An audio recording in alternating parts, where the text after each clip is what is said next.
Hey, left, right, out. I'm sitting here watching the markets. Um, just chilling out, really. But we're going to go over a few things here. Remember, I was talking about the housing market and how that's becoming a very precarious situation. It's one thing that's created a lot of perceived wealth in this country over the last few years. Actually, the last like 20 years, to be totally honest. When you go back to like the housing boom and bust, which we're in the midst of another one. But here we got a headline: pending home sales fall in February. I'm saying sitting in grim tone. Well, if you look at the way everything's tied off that risk free rate, which is the 10-year. Today we're going to go back to that bond market. We're at 2.47. We're almost at 2.5%. All right. In fact, I think it touched 2.5%. And you'd think this tied off that, a 30-year. So you're looking at over probably 4.5% now in the 30-year.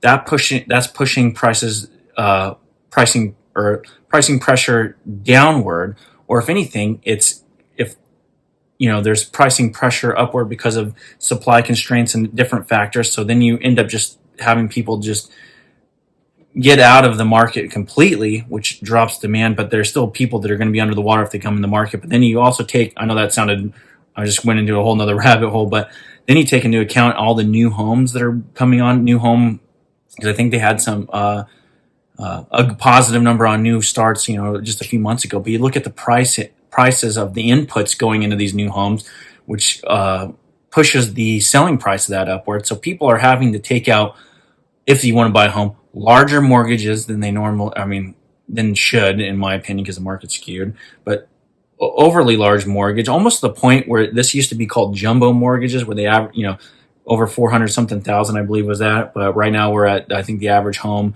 370,000. But anyway, you have to take out those at a higher cost because it has a higher interest rate than the last few years. So your monthly payments is eating into your monthly cash flow. So in fact, it's costing more, not just on the price tag, but the fact that nobody has cash and everybody has to take out loans to get these homes. The month over month, the overall cost, just because of interest or whatnot, is causing even more of a cost. So we're getting in the point where people are just dropping out. We're going along that demand curve, or even possibly shifting it when you have such artificial things happening when it comes to the interest rate market. But actually, we're going positively to where the market should be, which is a higher interest rate. I mean, who in their right mind believes that there's, that inflation's under like 3%? You time value of money, just go back to that equation, or you have, where a bank is lending somebody for 30 years, 3.25% or whatnot. And granted, you have collateral to home, but you tie that back to where inflation year over year is such and such, as like, are you really getting that greater return? It just doesn't make any sense. Which also brings me to the point in the bond market, like who in their right mind is willing to lend? Because now we look at the 30-year too. We know the inflation, or we'll call CPI for the lack of a better term, or for the common parlance, inflation. So it's at close to 8%. Who in their right mind is buying government bonds, either short term or long term, at under 8%? And to be totally honest, why is it at 2.5% still? I mean, the fact of the matter is that seems like just the dumbest decision you could possibly make, which I guess there's a lot of dumb people out there with a lot of money, apparently. I mean, I don't understand that. But it is what it is, and it seems as though there is somewhat of market, and it appears the Fed is also still in this market, in the Treasury market, because their balance sheet went up again, despite them saying that they are done with QE, that it was supposed to have wrapped up earlier this month, even from meetings in the past. But even more so, you'd think that thing would have been zeroed out. Their balance sheet would be at least flat or decreasing, considering that all these board members are coming out saying, hey, inflation is rampant. We're willing to, some of them, a number of them, willing to front load these interest rate increases. They're, bumping them up to 0.5% as well. But while they're talking out of one side of their mouth, they're still expanding their balance sheet. And granted, it's ever slow comparatively over the last number of years, not very much, but it's still expanding. You'd think if they understand the fight, and it apparently, I mean, they're talking a big game that they would want to at least contract that, or at least get out of the bond purchasing market completely and flatten their balance sheet growth, at least keep it stagnant until they come up with their QT, apparently, which is supposed to happen this next meeting, but we'll see what happens. They seem to be, you know, on a whim, somewhere else in another reality. But even with that, so they've come out, a number of these Fed chairmen have come out, and it seems like we're all on board. It seems like we'll probably get the 0.5% rate hike, I would hope, before the next meeting, but we'll see what happens.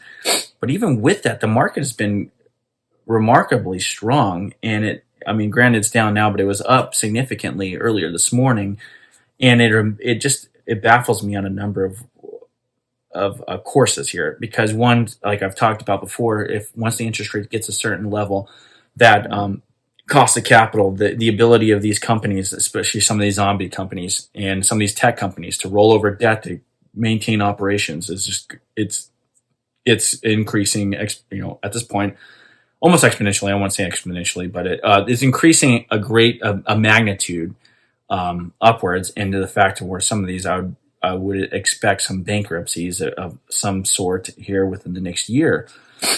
Just or I haven't looked at everybody's debt structuring, but I know that a lot of these guys have to roll over or continually get access the markets in order just to maintain operations. And as those yields increase, it obviously makes it less advantageous for them, or like makes their investments go either, well, they're already, a lot of them are underwater anyway. It just makes it even more so. So who's going to lend them? I don't know. It's all craziness at this point. We're all living in a la land. So that is an interesting dynamic to this whole thing, and how this thing is still propped up. But even with those signals, like, we can look at the bond market out signaling, and we understand how how this debt market is going to play out in a number of companies. Yet the market is still remarkably strong. It's almost as if there's two different worlds that are connected, but seemingly the people operating within them don't realize they're connected. And one is going to affect the other, and the bond market is going to affect the stock market. And we will see that. The sooner the better, to be totally honest. We want to get the pain over with. But we should see a significant correction because of just these signals that are being laid out there. Not to mention, that's just one part of the debt market encompasses a lot of things. But I'm just looking at where we looked at the housing market. We're looking at now the bond, 10-year, the risk-free rate, and how that plays in the market. But there's other things that are going on within the economy that's more directly related to yourself, when it comes to like Biden coming out with the food shortage things. We've had food shortages. We've had shortages for the last couple of years. If you haven't been, I know I'm going off to a little bit different topic, because we're kind of just, I'm riffing a little bit here, but he's admitted to the food shortages, and he even said something that I haven't heard anybody really take account for, is that he said the sanctions were against not only Russia, but the American people as well, which that is a truth. These sanctions affect everybody, and mainly the common man. But we seem to be taking the brunt of it in all regard, because you look at it seems like this is more of like a blame game. We can do this, and then we can blame these people for shortages already happening, and maybe exacerbate them here. And I'll give you examples of shortages that I've noticed over especially last year. And I've brought it up, pastas. Anything wheat-based products seem to be, there's a shortage of meats, which as soon as they come in the store, they're gone. There seems to be, we experience shortages every day. Now it's just become normal just to go into the supermarket and see empty shelves, especially in those areas. But not only that, prices have gone up a little bit. They probably need to go up more if there's shortages. I know that sounds bad, but the pricing mechanism is when you actually have some supply to deal with, is a useful tool in making sure that everybody has some sort of at least access to goods and services. But Anyway, you had that. The other thing that I've noticed over the last year, and there's been a lot or articles about it, not necessarily the oil side of things, but the diesel. People have been talking about. I know Australia, a number of these Western countries talking about the possible huge shortages of diesel, which is precarious to our own transportation industry when you look at it and how we get goods from ports inward into the rest of the country, or your Amazon packages or whatever. A lot of these things are initially driven by diesel trucks, right? 18 wheelers. And if that happens here, which I don't know if it is, I've noticed a couple of pumps here and there, but it's been like that for the last year where they have been out of diesel at times or on their last leg until the next shipment. It's like that just-in-time shipping for fuel, which I haven't seen it like that in years past. But if this is, I know Australia is contemplating putting limits on purchases of diesel, so that's weird. The thing that I've noticed here in the States, though, is the lack of diesel engine oil. I drive a Eco diesel, which that's a economical little engine there. On the highway, you get close to 30 miles a gallon, and still tow stuff and whatnot. But I cannot find. It's very hard to find a certain diesel engine oil, and it's been that way for all of 2021 and going into 2022. And I thought it was just like maybe a little hiccup, but it's prolonged and it seems to be exacerbating. And that's a whole nother thing. I haven't heard too many people besides some guys that run diesel engines have kind of noticed it. But when you get into the larger aspects of servicing larger freight trucks, then that could have impacts on that as well. And then that's another thing I didn't bring up for a while. So these interest rates that I've talked about, now I'm going to go back. I know we're circling back, as Jen Psaki would say, circling back on a topic because we're bringing up these trucks and these fuel shortages, and it something popped in my mind.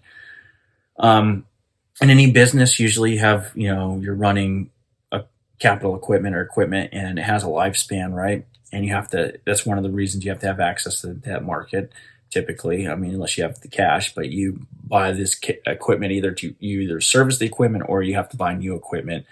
And that's particular, and especially when you're talking about trucking or whatnot. So, I mean, because you think about all the miles that are put on these engines, and eventually you have to access and buy new vehicles to tow.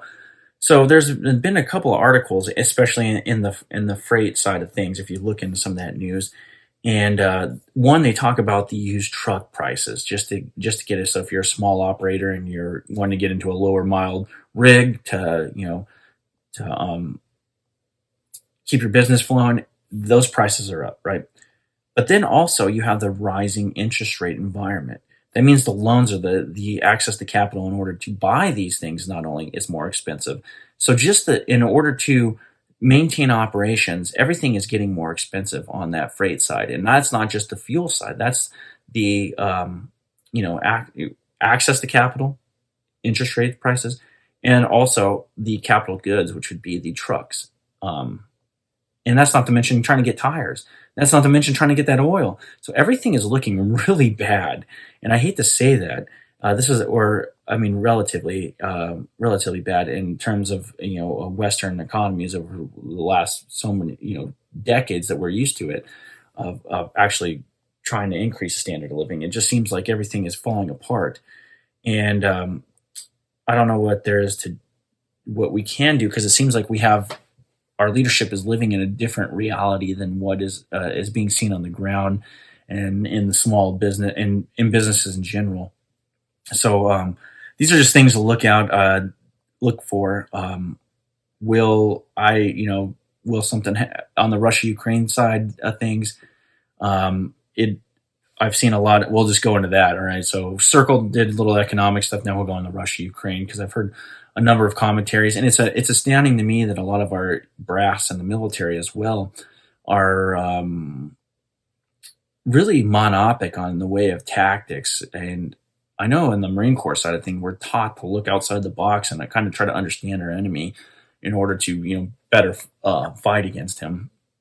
or isolate or whatever you call, just control the enemy. And it seems as though a lot of our leaders don't understand this, and they tend to measure Russia based on our own parameters and our own inclinations of military and tactical doctrines. And you can do that's an interesting analysis because if we ever go into a battle, I mean, we have our own tactics, our own doctrines that we use. But in this case, I hear people not only that, but commentators will say like O'Reilly or Hannity that are constantly spouting out the line that Russia's been stymied, that they're taking all these casualties, that Putin's really mad that and this is they're bogged down, that they're losing the war. Which in fact, if you could say there's a lot of casualties, and some of that has to do with because especially the Russians didn't want to take that many civilian casualties going in. Two, we are comparing that the timelines, which even so, the like I mentioned before, it took us 3 weeks to get to Baghdad. These guys are on the doorsteps of Kiev and encircling all these towns within a month. They've taken a landmass that's larger than that of, I believe, Great Britain. I mean, it could be even more, but within a month. And not favorable in the worst time of year, I would say, for moving mechanized units when you have the thawing ground. But anyway, that's besides the point. What I'm saying is they have a different tactical doctrine or strategic doctrine, strategic, operational, tactical levels, completely different than us, and it has to do with some of the composition of their military, and just their history and who they study militarily. So what we've seen here is the one thing I was wrong is I thought they'd split the country, just go up the river. It just makes a geographic boundary area that makes sense. But instead, what Russia's actually done is gone into like the modern siege warfare is what I've called it, where they've encircled these towns, encircled military units, and have started a grinder operation where they're just kind of strategically striking them and slowly degrading these units, and also they're taking their own casualties. That's pretty clear. But this is an actual first world military clash, which we haven't really seen in a long time. So I would just, instead of jumping to the conclusion that like Putin's a madman, that the Russians are stymied, that they're not being successful, we ought to look at it in a different light and see if maybe the way our measuring stick is a little different than the one that they use, and really take a look at it, because it's not that you're not a Russian sympathizer just because you look at it. You have to have a realistic view, because if you're operating in two different realities, if we do clash, which we are economically at this time, and I would argue that we're doing more harm to ourselves than them. I mean, look at gas prices over there or something. I mean, and I heard somebody talk about them not being able to get a cheeseburger from a McDonald's cheeseburger and a Coke. Like that's really going to affect the Russian populace, or the Russian military in a sense. But anyway, what happens is when these two realities clash, the one that's actual reality will overcome the guy living in his own la-la land, and I have a feeling that we're living our own la-la land. Not to say that on a military aspect, when I look at our doctrine, like I say, we had a ground war. If we happen to go into Ukraine, say right now, or if we'd have done it early on, our tactical doctrines would wipe the floor of the Russians, in a sense that we'd end up driving them into having to try to utilize their hypersonic missiles or even tactical nukes, and if we'd have done it fast enough, they might not even be able to do that, because just the way we operate, they'd had to change. They couldn't have done the same tactics as they have in Ukraine as the way that we would have came at them. We'd have probably rolled them up pretty quick and pushed them back across the border. Just because our professional military is based off of a lot of, especially when you come to more elite units or the Marine Corps itself, it's combined arms, fast movement, and especially the Marine Corps, the OODA loop, staying ahead of your enemy, making them react to you, and constantly keeping them off balance, and hitting and identifying those critical vulnerabilities of strengths and weaknesses, and really capitalizing on the weaknesses. And we do it as of when I was in it currently, or up until currently, I believe, just amazing. So I don't think we'd had an issue with them. But on the political side of things, on the economic, which is the economic side of warfare, is now becoming increasingly more complex. It's also becoming a more ever prescient part of the dynamic. I don't think we could win any battle on that at this point, unless we're when it comes to another first world nation besides our fellow Europeans. But when we come up against the East, we come up against Russia that has actual resources they're using, that they're willing to access with, and in a manufacturing base like China. We don't have the staying power.